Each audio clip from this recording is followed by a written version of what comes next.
বিসমিল্লাহির রহমানির রহিম। আসসালামু আলাইকুম। আজকে এই মঞ্চে উপবিষ্ট আলেম মাশায়েখগণ এবং এই সভায় উপস্থিত আমার প্রাণপ্রিয় ভাইয়েরা,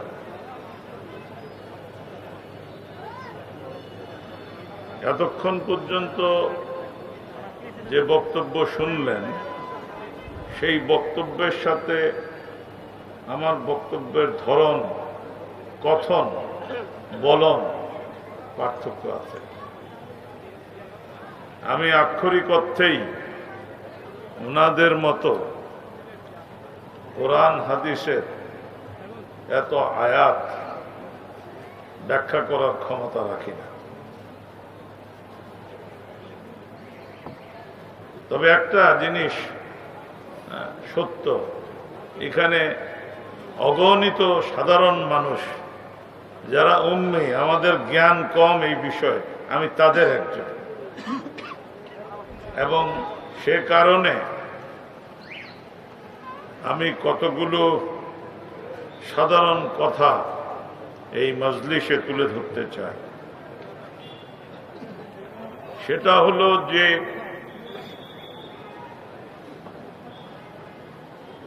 সমস্ত বিশ্বে মুসলমানদের প্রচন্ড দুর্দিন যাচ্ছে এবং আমার আগের বক্তা যেটা বলেছেন এটার দায় দায়িত্ব নিতে হবে যারা নেতৃত্ব দিচ্ছেন তাদের। আক্ষরিক অর্থে সত্য, মুসলমানদের একটা চূড়ান্ত দুর্দিন, এবং আমরা অনেক কথা বলছি কিন্তু সামান্য প্রতিবাদ করার ক্ষমতাও আমরা হারিয়ে ফেলছি। আমাদের পাশের ভারতে কাশ্মীরে গত 90 দিন যাবৎ কারফিউ চলছে। গত 90 দিন যাবৎ কাশ্মীরিদের রক্তে সমস্ত কাশ্মীর উপত্যকা রক্তাক্ত হয়ে গেছে। গত 90 দিন যাবৎ বেধড়ক মসজিদ বন্ধ করে দেওয়া হয়েছে। কাশ্মীরিরা ঈদের জামাত পড়তে পারেনি। তার পাশের পাকিস্তান, সেই পাকিস্তান আক্ষরিক অর্থে আহলে জাহলিয়াতের অবস্থানে চলে গেছে। ঈদের জামাতে বোমা মারে, জুমার নামাজে বোমা মারে। পত্রিকায় এমন দিন নাই যে পাকিস্তানে বোমা পড়ে নাই। এবং একটা জিনিস লক্ষণীয়, পাকিস্তানে কিন্তু 1% অন্য ধর্মের লোক নাই। তার মানে প্রায় 98-99% লোক হলো মুসলমান। বোম মারছে মুসলমান, মরছে মুসলমান। পাকিস্তান আর্মির রাইফেল থেকে যে গুলি বেরোয় সেই সৈনিক মুসলমান, আর যে মারা যাচ্ছে সে যে নামেরই হোক সেও মুসলমান। আফগানিস্তান এখনো রক্তাক্ত। ইরাকের নদ নদীগুলো মুসলমানের রক্তে লাল হয়ে গেছে। এই ইরাকে এখনো পর্যন্ত ইসলামের অনেক নবীর মাজার রয়ে গেছে। অনেক নবীর চরণধন্য ইরাক প্রতিদিন রক্তাক্ত হচ্ছে। সিরিয়া, ওইটার কোনো মানুষের অভাব নাই। সমস্ত সিরিয়ায় অধিকাংশ মানুষ দেশ ত্যাগ করছে। সিরিয়ার মেয়েরা নিজের ক্ষুণ্ণবৃত্তি, নিজের ক্ষুধা নিবৃত্তির জন্য বিশ্বের বিভিন্ন জায়গায় বেশ্যাবৃত্তিতে জড়িত হতে বাধ্য হচ্ছে মুসলমানের মেয়ে। প্যালেস্টাইন ওই ইহুদিরা প্রথম দিন থেকে রক্তাক্ত করছে, এখনো রক্তাক্ত। একই অবস্থা লিবিয়া, একই অবস্থা আলজেরিয়া, একই অবস্থা মরক্কো। সর্বত্র রক্ত রক্ত স্রোত বইছে।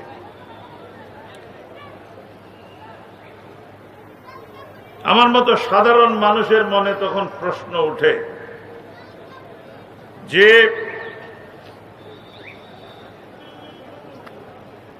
রসুলের উপর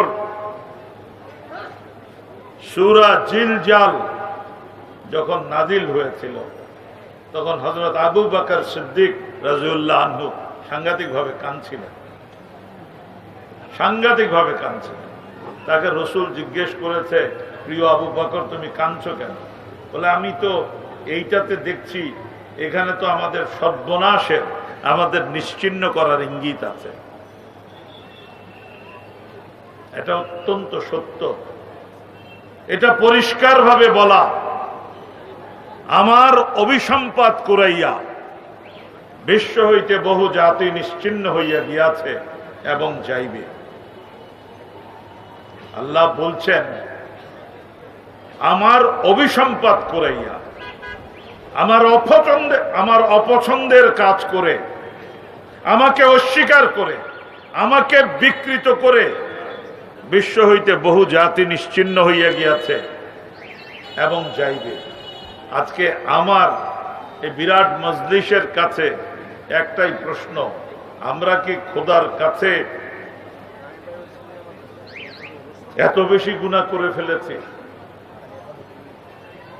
এত বেশি আমাদের গুনার ভান্ডার কি এত পরিপূর্ণ যে আমাদের নিশ্চিহ্ন হওয়ার সময় এসছে? আমরা বিশ্বের সব জায়গায় অপমানিত হচ্ছি।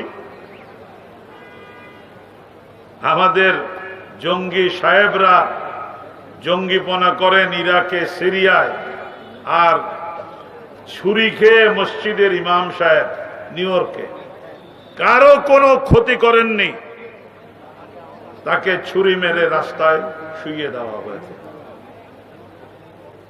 60 বছরের একজন বয়স্কা মহিলা, কারো ক্ষতির কোনো কারণ হতে পারে না, নিউ ইয়র্কে বাড়ির সামনে তাকে জবাই করে দেওয়া হয়েছে। সারা আমেরিকায় প্রতিদিন মুসলমানদের বিরুদ্ধে নানা ধরনের উৎপাত এবং আক্রমণ হচ্ছে। এই সব কিছু দেখে আমার মনের মধ্যে প্রশ্ন যে আমাদের সময় কি সন্নিকট কিনা?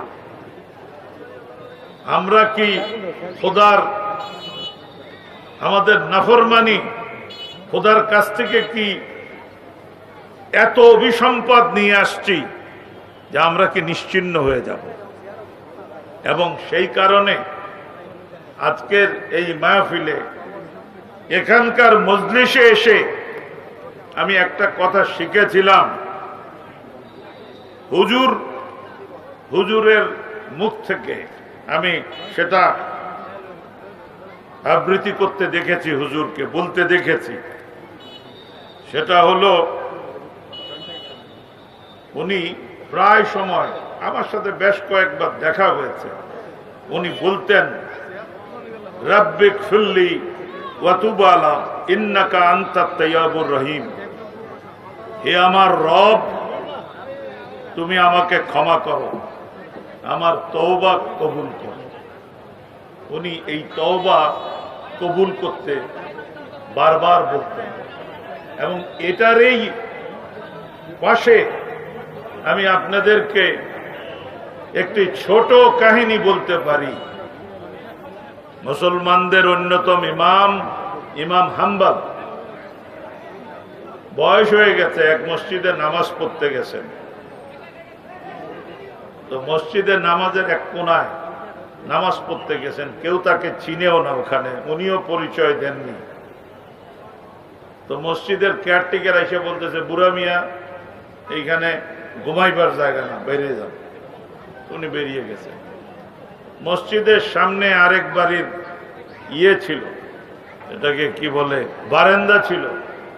ইমাম হাম্বল মনে করছে ওইখানে অন্তত রাতটা কাটাইতে পারবো। ওইখানে দারওয়ান বলছে এখানে বসে থাকতে পারবেন, এখানে শুতে পারবেন না, যান। হাঁটতে হাঁটতে বেরিয়ে আসার পরে দেখে যায় এক রুটির দোকান, রুটিওয়ালা গরম গরম রুটি বানাইতেছে। তো তাকে দেখে ইমাম হাম্বল বললেন, ক্ষুধার্ত, তো ভাইরে আমি কি একটা রুটি পাইতে পারি? দুইটা দিছে রুটি, দুইটা রুটি দিছে। তো দুইটা রুটি দেওয়ার পরে উনি রুটিটা খাইছেন।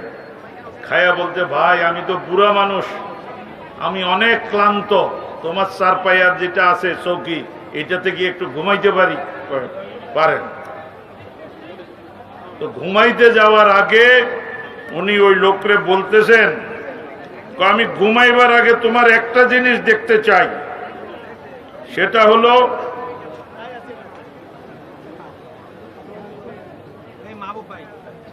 হলো বলে যে তোমারে যত প্রশ্ন জিজ্ঞেস করি তুমি কোনো উত্তর দাও না, খালি বিড়বিড় করে কিছু একটা পড়তেছো।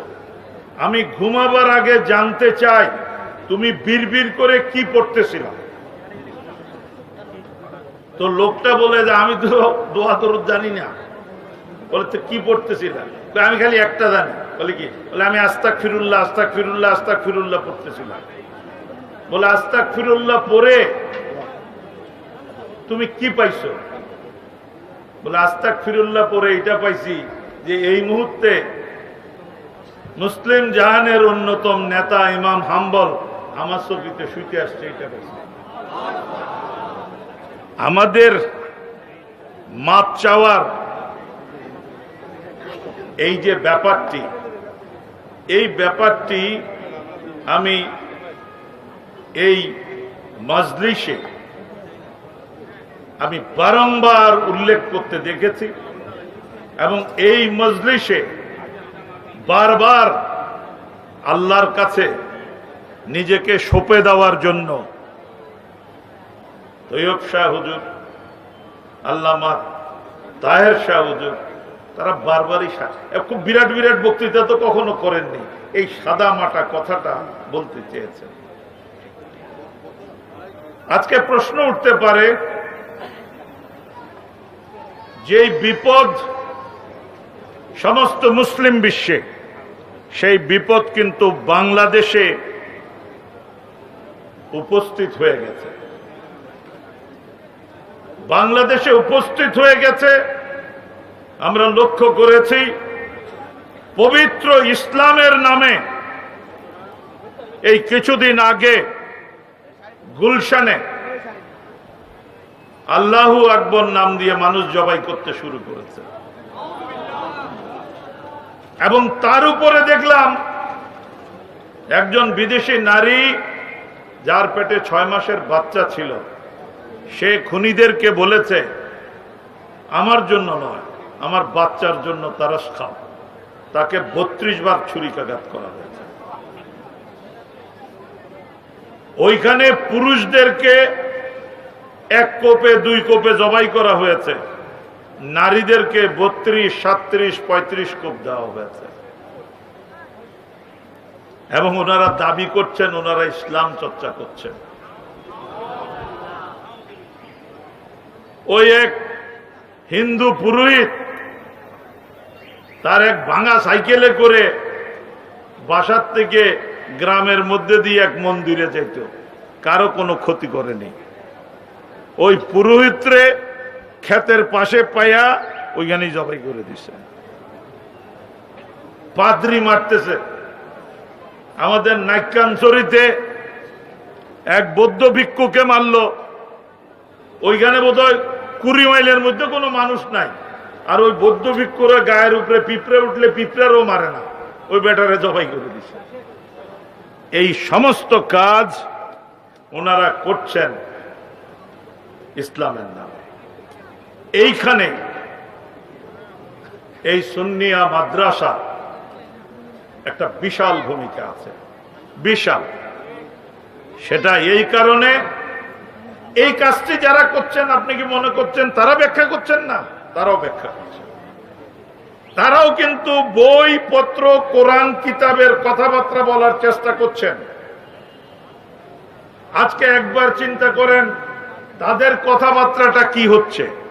এখন তো শুধু আগে বলতো মাদ্রাসার ছাত্ররা এগুলো করে, এখন তো দেখা যাচ্ছে নিজের ঘরের পোলারা করতেছে, এই জন্য সরকার থেকে সবার মাথা খারাপ হয়ে গেছে। আজকে যে প্রশ্নটি প্রকট, কি ব্যাখ্যা তাদেরকে দেওয়া হচ্ছে, আমি সেই প্রেক্ষাপটটা তুলে ধরতে চাই। আমরা এই দেশে, এই বাংলাদেশে একটু চক্ষু বন্ধ করে ভূগোলটা বুঝতে হবে। ওই আটলান্টিকের পার মরক্কো থেকে শুরু করে পাকিস্তান পর্যন্ত একটানা মুসলমান দেশ। Morocco, Algeria, Tunisia, Libya, Egypt, Palestine, Jordan, Syria, Turkey, Iran, Iraq, Afghanistan, Pakistan থেমে গেল। এর মাঝখানে একটা বিরাট ভারতের অংশ আছে, বাংলাদেশ, আবার থেমে গেল। আবার একটা বিরাট অংশ আছে অনেক দূরে গিয়ে মালয়েশিয়া, ইন্দোনেশিয়া, ব্রুনাই দারুসালাম। এই যে বাংলাদেশ, এই বাংলাদেশে যে ইসলাম এসছে, এই ইসলাম তরবারির জোরে আসেনি। মাথায় এটা রাখতে হবে, তরবারির জোরে আসেনি। আপনাদের এই বিশাল মজলিস তরবারির জোরে মুসলমান হননি। আপনি মুসলমান হয়েছেন কিভাবে? আপনার পূর্বপুরুষ হয়েছে কিভাবে? পীর, দরবেশ, এদের মাধ্যমে এখানে ইসলাম এসেছে। আপনি পীরের সৌন্দর্য দেখেছেন, তার চারিত্রিক সৌন্দর্য দেখেছেন, তার মানুষের পক্ষে কাজ দেখেছেন, তার জবানের শক্তি দেখেছেন। আপনি দলে দলে লোক ইসলাম কবুল করেছেন। ওদের এখানের ইসলাম কিন্তু আমাদের মতো না। ওখানে রাজা পাল্টাইছে, পুরো রাজত্বের লোক মুসলমান হয়ে গেছে। ওখানে যুদ্ধ সংঘাত আজকের না, ওগুলো 2000 বছর ধরেই চলতেছে। সুতরাং সালাফিদের যে ব্যাখ্যা, যেই ব্যাখ্যা ওনারা করেন, সেই ব্যাখ্যার সাথে এই হুজুররা যারা আছেন তারা বলবেন আমাদের হানাফিদের ব্যাখ্যা আমরা একমত। আমরা একভাবে ব্যাখ্যা করি না। লজ্জা পাওয়ার কিছু নাই। ইসলামে বিতর্ক বহুদিন যাবত আছে, শিয়া আছে, সুন্নি আছে, লজ্জা পাওয়ার কিছু নাই। এইবার হতে অন্যতম একটি ইসলামিক দেশ ইরান, সে অংশগ্রহণ করে নাই। ইরানিরা বলতেছে মক্কা মদিনার হেফাজত সারা পৃথিবীর মুসলমানদের হাতে দেওয়া উচিত। সৌদিরা বলতেছে তোরা মুসলমান না। ওরা তার পাল্টা জবাব দিচ্ছে। আমরা বিতর্কিত হয়ে যাচ্ছি সর্বত্র, এবং খ্রিস্টান, নাসারা যাদের কথা বলছেন তারা হাততালিদের তামাশা দেখে। আজকে আপনাদের বিবেচনার জন্য বলছি, এই যে ইসলামিক স্টেট, আইএস, যারা সমস্ত বিশ্বব্যাপী এই পরিস্থিতির সৃষ্টি করেছেন, তাদের এখন নতুন খলিফা আছে বগদাদি। উনি যিনি নিজের নাম নিজে লিখেছেন হযরত ইব্রাহিম, কি না খলিফ ইব্রাহিম। বগদাদি তো আগের নাম ছিল, উনি এখন ইব্রাহিম হয়ে গেছেন, খলিফ ইব্রাহিম। ওনারা সব জায়গায় আক্রমণ করতে পারেন, ইসরায়েলি আক্রমণ করেন না। একটা আক্রমণও ইসরায়েলি হয়নি। আইএস এর লোকদের ট্রিটমেন্ট হচ্ছে ইসরায়েলে। সুতরাং কে কার লোক সেটা ঘটনা দেখলেই বোঝা যাবে। এই সালাফিরা ওনারা ব্যাখ্যা করছেন যে কিয়ামত নজদিক, কিয়ামতের সময় চলে এসছে। এবং তারপরে বলছেন যে ইমাম মাহদী উনি এসে গেছেন। কথা আছে খোরাসান অঞ্চল থেকে ইমাম মাহদী আসবেন। Khorasan is present day Afghanistan, A part of Iran and central এশিয়ার কিছু অংশ। ইমাম মাহদী এসে গেছেন। ইমাম মাহদী রাসূলুল্লাহ সাল্লাল্লাহু আলাইহি ইসলামের বংশধর হবে। এর মসুলের গ্রান্ড মসজিদের পালপিটে, গ্রান্ড মসজিদে যখন এই বগদাদি দাঁড়ালেন, উনি বললেন ইসলামিক স্টেট হয়ে গেছে, ওদিকে আলেপ্পো এদিকে আদেল, ইসলামিক স্টেট হয়ে গেছে, আর আমি খলিফা ইব্রাহিম। তার পরদিন খবর বেরোলো উনিও নাকি রসুল সাল্লাল্লাহু আলাইহি ইসলামের বংশধর। মানে এগুলো সব ফিট করা হচ্ছে একের পর। এরপরে ব্যাখ্যা করা হচ্ছে যে বিধর্মীদের সাথে মুসলমানদের চূড়ান্ত লড়াই হবে এক জায়গা, সেটা সিরিয়া এবং তুরস্ক সীমান্তের কাছে দাবিক বলে একটা জায়গা। এরা আবার ওইটা দখল করছে, কারা? Islamic state. মানে এখানে চূড়ান্ত লড়াই হবে, সুতরাং ওইটাও দখল করে। তারা কি ব্যাখ্যা করছে? তারা মুসলমানদের কাছে এই ব্যাখ্যা করছে, ইমাম মাহদী যখন আসবেন, the soldiers of Imam Mahdi will wear black cloth. ইমাম মাহদীর সৈনিকরা কালো কাপড় পরবেন। ওনারা কালো কাপড় পরা শুরু করে দিয়েছে। The flag of Imam Mahdi will also be black. তাদের পতাকা কালো হবে, ইমাম মাহদীর পতাকা। ওনারাও কালো পতাকা ওইটা হাতে নিয়ে নিছেন। সুতরাং এইটার পাশাপাশি আছে ইন্টারনেট, ফেসবুক, টুইটার। এগুলোতে এত ওস্তাদ, তারা সারা বিশ্বে ছড়িয়ে দিয়েছে যে কিয়ামত সন্নিকট, ইমাম মাহদী এসে গেছেন, মাহদীর বাহিনীতে যারা সৈন্য হবে তাদের ব্যস্ত প্রাপ্তি হবে। সুতরাং এইবার আর মাদ্রাসার ছাত্র না, এইবার নেতাদের পোলাপাইন ওই টেলিভিশন দেখা, ওই ফেসবুক দেখা, ওই সমস্ত কিছু দেখা সরাসরি ব্যস্ত যাওয়ার রাস্তা খোঁজার জন্য যোগদান করতে শুরু করেছে। এইবার ওনারা যোগদান করছেন। আমি এই মজলিসেও একটি কথা পরিষ্কারভাবে বলতে চাই, আমি বহু জায়গায় বলেছি, সেই কথাটি আবারও বলতে চাই। আমি বিশ্বাস করি না এখানে জঙ্গিবাদের সাথে জড়িত কোনো ব্যক্তি আছেন,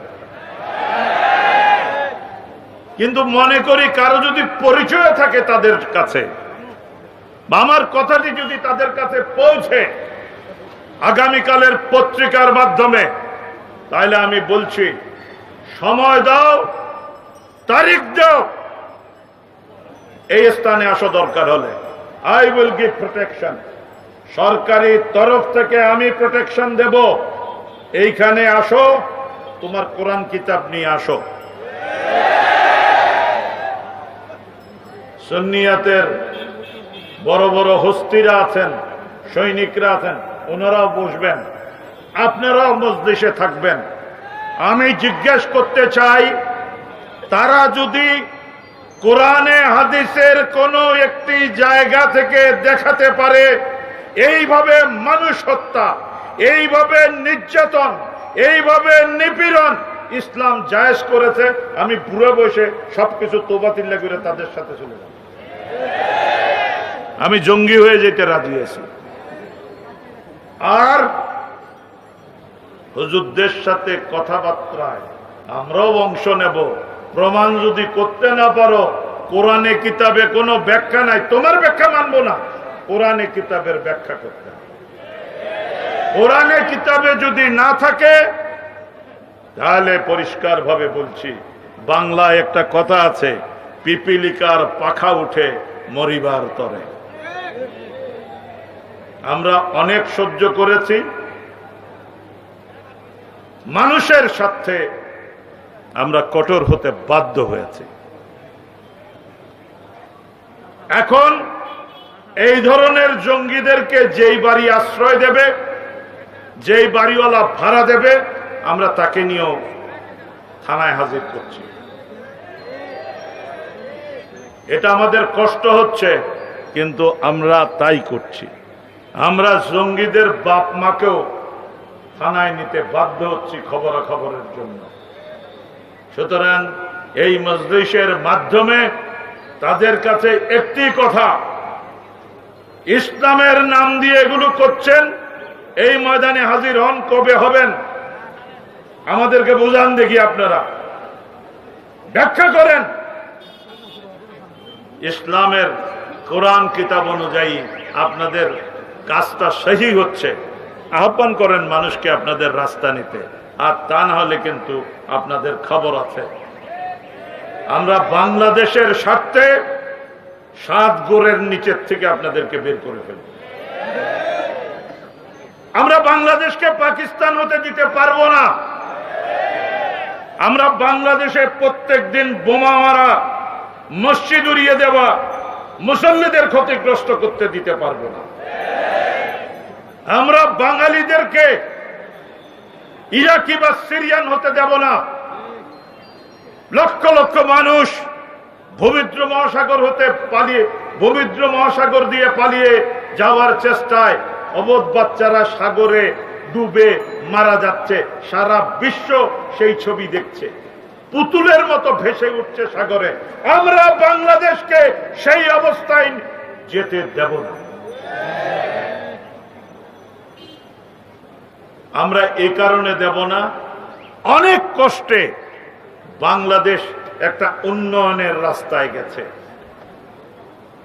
বাংলাদেশের মানুষ দুমুঠো খাচ্ছে। বাংলাদেশ খাদ্যে স্বয়ংসম্পূর্ণ দেশ। আরো নানাবিধ বিষয়ে উন্নয়ন করছে, আরো বহু উন্নয়ন বাকি, কিন্তু উন্নয়ন করছে, উন্নতি হচ্ছে। এই জায়গায় আমি যে কথাটা বলতে চাই, এই যে যারা মনে করেন দিনের পর দিন অরাজকতা করবেন, পয়সাওয়ালার কিচ্ছু যায় আসে না, সে ঘরের মধ্যে বসে বসে টেলিভিশন দেখবে। এরকম 30 দিন না 60 দিন কারফিউ থাকলে, হরতাল চললে তার কিছু যায় আসে না। কিন্তু আমার প্রশ্ন, যে রিক্সাওয়ালা মজুরি করে দিনে এনে দিনে খায়, সবকিছু বন্ধ থাকলে তার জীবনটা কিভাবে চলবে? ছোট দোকানদার, তার দোকানটা না খুললে তার পেট চলবে না, তারটা কিভাবে চলবে? অগণিত সাধারণ মানুষের জীবন কিভাবে চলবে? সেই কারণে জঙ্গিদের কাছে বক্তব্য, আপনারা এমন পরিবেশ সৃষ্টি করবেন, যেই পরিবেশের রাস্তা ধরে মার্কিন সাম্রাজ্যবাদ, আমেরিকানরা ইরাকে ঢুকেছে, লিবিয়ায় ঢুকেছে, সিরিয়ায় ঢুকেছে, আফগানিস্তানে ঢুকেছে, পাকিস্তানে ঢুকেছে। এরা পৃথিবীর যেখানে যেখানে ঢুকেছে, যেই যেই মুসলমান দেশে ঢুকেছে, রক্তগঙ্গা বইয়ে দিয়েছে। আজকে তো বললে অবাক লাগবে, বলছেন যে ইরাকে সাদ্দাম হোসেনের কাছে বিরাট বিরাট আণবিক বোমা আছে। আজকে ব্রিটিশ সাহেব চিলকোট এত তদন্ত করার পরে আজকে বলতেছেন, সরি, এইটা ঠিক না, তার কাছে কোনো ওই ধরনের অস্ত্র ছিল না। তো চিলকোট সাহেব মাইরা দইরা কবরের মধ্যে ঢুকাইয়া দিচ্ছেন, এখন কইতেছেন সরি। আমরা লক্ষ্য করি নাই, আমরা টেলিভিশনে দেখি নাই, একটা স্বাধীন দেশের প্রেসিডেন্ট গাদ্দাফিকে কুকুরের মতো মেরেছেন আপনারা। ও তখন আপনাদের কাছে কোনো বোধোদয় হয় না। এখন তো এই যে সমস্ত জায়গায় আপনারা এই আচরণ করেছেন, একটি জায়গায় কোনো সামান্যতম শান্তি দিতে পারেননি। সেই কারণে আমাদের এখানে কেরি সাহেব আসছিলেন, আমেরিকার পররাষ্ট্রমন্ত্রী। তিনি যখন আমাদেরকে এইসব জঙ্গি টঙ্গি বলছেন, তখন আমাদের নেত্রী বঙ্গবন্ধু মুজিবের কন্যা শেখ হাসিনা বলছেন আপনার কথা শেষ। আমার কথা হইলে, আমার বাপরে যে মারছে সে তো আপনার দেশে লুকায় আছে, নূর সাহেব, তারে ফেরত দেন। তারপর বলছে আপনি তো এখানে লোক মারা গেছে, আমরা ধরেছি, যারা মেরেছে তাদের মেরেছি, বিচার করছি, জাহান্নামে পৌঁছে দিচ্ছি। আমার বাঙালি ইমামকে মারলো, সেটার কি করবেন? আমার বাঙালি মহিলাকে মারলো, সেটার কি করবেন? কেরি সাহেব নিজের দেশ সামলান, আমার দেশ আমি সামলাবো।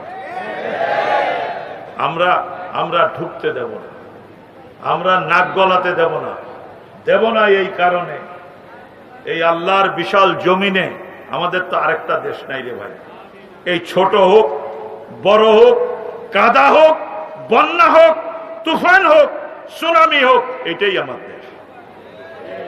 আরবরা তার মরুভূমি দেশটাকে বলে জাজিরাতুল আরব। এটাই আমার কাছে আমার প্রিয় জন্মভূমি। এই জন্মভূমি কারো কাছে আমরা ইজারা দিতে পারবো না। যেই কারণে ওনাদের একের পর এক ঘটনা করে সর্বনাশের রাস্তায় নিয়ে চলে গেছিল। ঘটনা করে গার্মেন্টসের সমস্ত অর্ডার বন্ধ হয়ে যাচ্ছিল। যারা বিদেশ থেকে গার্মেন্টসের অর্ডার দিয়ে বলে বাংলাদেশে আর ঢুকবো না, এখন আবার বাংলাদেশে তারা আসছে। তাদের মধ্যে কনফিডেন্স ফিরে পেয়েছে। তারা এই যে ইংল্যান্ডের ক্রিকেট টিম আসতেছে, চট্টগ্রামও তারা খেলবে, এখন তাদের মধ্যে যে না, বাংলাদেশ যাওয়া যাবে, বাংলাদেশ একটা নিরাপদ দেশ। এই নিরাপত্তা আমরা রাখতে চাই। কারণ নিরাপত্তা বিঘ্নিত হলে ওই এমপি আর ওই যে মন্ত্রী এ বেড়াগো কিছুই হয় না। আর আমি আজ দরকার হলে বিদেশে চলে যাবে, বাংলাদেশের লক্ষ কোটি মানুষ ক্ষতিগ্রস্ত হবে। আমি কথা বাড়াতে চাই না, আমি কথাটি এভাবে শেষ করতে চাই। এই যে মজলিস আমি উপর থেকে দেখছি, আমি কিন্তু কারো চেহারা দেখতে পাচ্ছি না, সর্বত্র সাদা টুপি দেখছি। আমার মনে হচ্ছে সর্বত্র কাশফুল ফুটে আছে। এটা একটা ফুলের বাগান মনে হচ্ছে আমার কাছে। আমার আরজ হুজুরদের কাছে, আমার আরজ আপনাদের কাছে, আমার আরজ এই মাদ্রাসার রসুলপন্থী সৈনিকদের কাছে, বাংলাদেশের এটা এমন একটা দিন, শুধুমাত্র পুলিশের গুলি দিয়ে, শুধুমাত্র যত্রতত্র তাদেরকে ধরে শেষ করে দিয়ে আপনি সমাধান করতে পারবেন না। আমাদেরকে জিততে হবে তর্ক করে, বিতর্ক করে, ইসলামের সহি ব্যাখ্যা দিয়ে, সহি পথ বাতলে দিয়ে। এবং সেই কাজটি সুন্নিয়া মাদ্রাসা বাংলাদেশে সবচেয়ে বেশি করতে পারে। এবং এই বিশ্বাস আমার প্রধানমন্ত্রীরও আছে। তিনি বিদেশে যাওয়ার আগে বলেছেন, বাবুল সাহেব শরীর খারাপ থাকুক, এই থাকুক, সেই থাকুক, আমি শুনতে চাই না, ওনাদের মজলিসে উপস্থিত হবে। এ লড়াই শেখ হাসিনার একার লড়াই না, এ লড়াই মঈনুদ্দিন খানের লড়াই না, এ লড়াই সমস্ত এই সিলসিলার প্রত্যেকটি সৈনিকের। এ লড়াই আপনাদের সর্বত্র লড়তে হবে এবং এই লড়াই করে জিততে হবে। কিছুক্ষণ আগে আমি বিভিন্ন জনের বয়ান শুনছিলাম, তারা ব্যাখ্যা করছিলেন আজকে বাংলাদেশ তার অস্তিত্বের জন্য, বাংলাদেশ তার স্বাধীনতা সার্বভৌমত্বের জন্য, বাংলাদেশ তার নিরাপত্তার জন্য এখানে উপস্থিত আপনাদের সবার সহযোগিতা চায়। এবং এটা নিজের মাতৃভূমির প্রতি শ্রদ্ধা, নিজের মাতৃভূমির প্রতি প্রেম, ওটা আপনার ইমানি দায়িত্ব। আর শেষ করছি, মুসলমান তো এত পৃথিবীতে মুসলমান সভাপতি আছেন, প্রেসিডেন্ট আছেন, ওই যে সৌদি আরবের বাদশাহ আছেন, এত জায়গায় এতজন আছেন, কাশ্মীরিরা মরে যাইতেছে, কোন পত্রিকায় তো একটা স্টেটমেন্ট নাই, একটি শব্দ নাই কোথাও। কি সৌদি বাদশাহ আপনি দিতে পারেন না? আপনি তো মোদির সাথে বসে খাওয়া দাওয়া করছেন, মোদি সাহেবকে আপনি বলতে পারেননি যে কাশ্মীরের মানুষের রক্তটা পশুর রক্ত নয়? আপনি একটি মুসলমান রাষ্ট্রপ্রধানের কোনো বিবৃতি নাই, 90টা দিন আজকে কারফিউ চলছে, খাওয়া নাই দাওয়া নাই, মৃত্যুর উপত্যকা। এই জন্যই বলছি মুসলমানিয়াত, ওই মুসলমানিয়াত দেখার ক্ষুদ্রতা এখন আমার নাই, সেই ক্ষমতাও আপনারা দেখাতে পাচ্ছেন না, সেই ইমানের দায়িত্ব আপনি নিভাতে পাচ্ছেন না। কাশ্মীর তার দেশ, কাশ্মীরিরা লড়াই করছে, হ্যাঁ কাশ্মীরিরা মরতেছে প্রতিদিন, বলছে ওয়াতান ওয়াতান, এটা আমার দেশ, আমি মূল্য স্বাধীনতার দাবি ছাড়ব না। আমি বাংলাদেশে বইটা, সুতরাং যার যার দেশ তার লাগে বলে সে চিৎকার করে। এই বাংলাদেশটি জঙ্গিপনা মুক্ত হয়ে একটি স্বাভাবিক দেশে পরিণত হোক, যেখানে প্রত্যেকটি মুসলমান আল্লাহর কাছে যথাযথভাবে আত্মসমর্পণ করতে পারে, যেখানে প্রত্যেক মুসলমান অন্তর থেকে বলতে পারে লাব্বায়েক আল্লাহুম্মা লাব্বায়েক, আমি হাজির, আল্লাহর কাছে এটা বলতে পারে। সেই তৌফিক যাতে আমাদের হয়। এবং শেষ কথা, কেউ তো নিশ্চয়ই মোনাজাত করবেন, সেই মোনাজাতে এটা বলবেন, এই বিশাল জামাত, এই বিশাল মজলিস, নিশ্চয়ই এখানে হাত আছে, কোনো না কোনো হাত যেটা আল্লাহর প্রিয়। সেই প্রিয় হাতের বরাতে আমার মতো একজন নাফরমান বান্দা, গুনাহগার বান্দা আল্লাহর কাছে বলছি, সমস্ত বিশ্বের মুসলমানদের তুমি মাগফিরাত দাও। সমস্ত বিশ্বের মুসলমানরা তোমার কাছে ছাড়া আর পৃথিবীর কারো কাছে কিছু এখন চাইবার নাই, তাদেরকে নিরাপত্তা দাও, মুসলমান নারীদের আব্রু দাও, মুসলমান মানুষগুলোর সম্মান দাও। এটা আল্লাহর কাছে নিশ্চয়ই এই মজলিস থেকে আমরা চাইব, কারণ চাইবার মতো আর কিছু কারো কাছে আমাদের নাই। এবং সেই চাওয়ার মাধ্যমে আমরা বিশ্বের সর্বত্র যেখানে মুসলমানরা নিগৃহীত হচ্ছে, কিঞ্চিত মাত্র যদি আল্লাহর রহমত তাদের উপর বর্ষিত হয়, তাহলে এই মজলিসে সবাই মনে করব আমরা তো এতটুকু হলেও করতে পারলাম। এরা গির্জা ভেঙে ফেলে, মন্দির ভেঙে ফেলে, ওদের লোকজনকে মারে। রসুল কি করেছেন সেটা লক্ষ্য করে। রসুল যখন মদিনায় রাষ্ট্র করলেন, তখন মুসলমানিয়াতের পক্ষে, ইসলামের পক্ষে আসার জন্য তিনি বিভিন্ন জায়গায় দাওয়াত পাঠিয়েছেন। এইরকম একটি দাওয়াত সিনাই উপত্যকার সবচেয়ে পুরানো গির্জায় গেছে। ওই গির্জার নাম সেন্ট ক্যাথরিন গির্জা, প্রায় 3500 বছরের পুরানো গির্জা। যিনি দাওয়াত নিয়ে গেছেন তাকে ওই গির্জার লোকরা বলেছেন, আমরা তোমার রসুলকে আমাদের পয়গম্বর মানি না, আমরা দাওয়াত কবুল করতে পারলাম না। তো রসুলের প্রতিনিধি যখন ফিরে আসছে তখন বলছে, আমরা কিন্তু তোমার রসুল ওনার নাগরিক, আমরা ওনার সাথে দেখা করতে চাই। তারা মদিনায় আসছে, মদিনায় রসুলের সামনে বসে তারা বলছে, আমরা আপনাকে স্বীকার করব না, কিন্তু আমরা আপনার নাগরিক, আপনার কাছ থেকে আমাদের ধর্ম কর্ম জীবনের নিরাপত্তা চাই। রসুল বললেন, লেখো। পাশের লোককে বলেছে লেখো, তো সে লিখছে। তো রসুল বলছেন, আমি হযরত মুহাম্মদ সাল্লাল্লাহু আলাইহি ওয়াসাল্লাম, সাথে সাথে তারা প্রতিবাদ করেছে, এটা লিখলে তো হবে না, এটা তো আবার আপনি খোদার প্রতিনিধি বললেন নিজেকে, আমরা এটা মানি না। তারপর মুহূর্তে রসুল বলছে, লেখো। This is a message from Muhammad ibn Abdullah.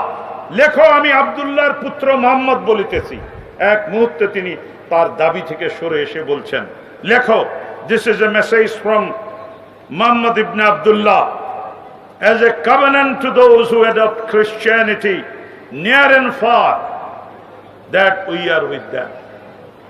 লেখো, যারা খ্রিস্টান কাছের এবং দূরের, আমরা তাদের সাথে আছি।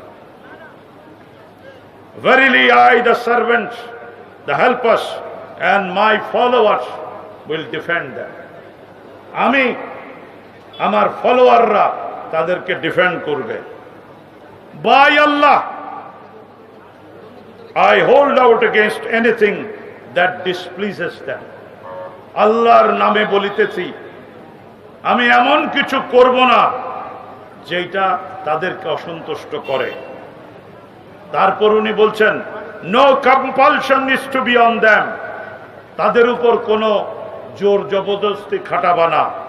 neither are their judges to be removed from their jobs, nor their monks from their monasteries. তাদের যে জাজ আছে বিচারক, তাদেরকে চেয়ার থেকে নামিয়ে দেওয়া কিংবা তার যে সাধু সন্ন্যাসী আছে ওদের গায়ে হাত দেওয়া বা ওদের কিছু করা, কোনোটাই বরদাস্ত করা হবে না। তিনি আরো বলছেন, ওই ওদের গির্জা, ওদের মন্দির থেকে কোনো জিনিস যদি কোনো মুসলমান আনে, সেটা তার জন্য হারাম হয়ে গেছে। এই কথা বলে যখন শেষ করছেন, তখন তারা বলল যে আপনি যে এই প্রতিশ্রুতি দিলেন, এটা কতদিনের? উনি বলছেন, their churches are declared to be protected. They are neither to be prevented from repairing them or sacredness of their covenants. No one of the nation of the Muslims is to disobey the covenant till the last day. ওরা বলেছিল কতদিন পর্যন্ত? বলল, আমার মুসলমানরা কিয়ামত তক আমার এই প্রতিশ্রুতি বরখলাপ করবে না।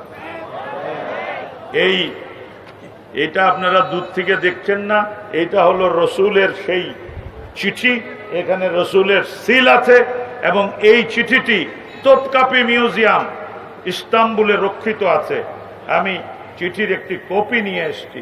সুতরাং যারা অন্য ধর্মের মন্দির, গির্জা, প্যাগোডায় হাত দেয়, তারা আল্লাহর রসুল সেন্ট ক্যাথরিন গির্জার বাসিন্দাদেরকে যা বলেছে তার সাথে সঠিক আচরণ করছে কিনা আপনারাই বিবেচনা করবেন। বললাম, আপনাদের সবাইকে শান্তিপূর্ণ, সমৃদ্ধশালী, মুসলমানিয়াতে বিশ্বাসী বাংলাদেশ কায়েমের লক্ষ্যে আপনাদের পদক্ষেপকে স্বাগত জানিয়ে আমার বক্তব্য শেষ করছি। আপনাদের সবাইকে ধন্যবাদ। আসসালামু আলাইকুম।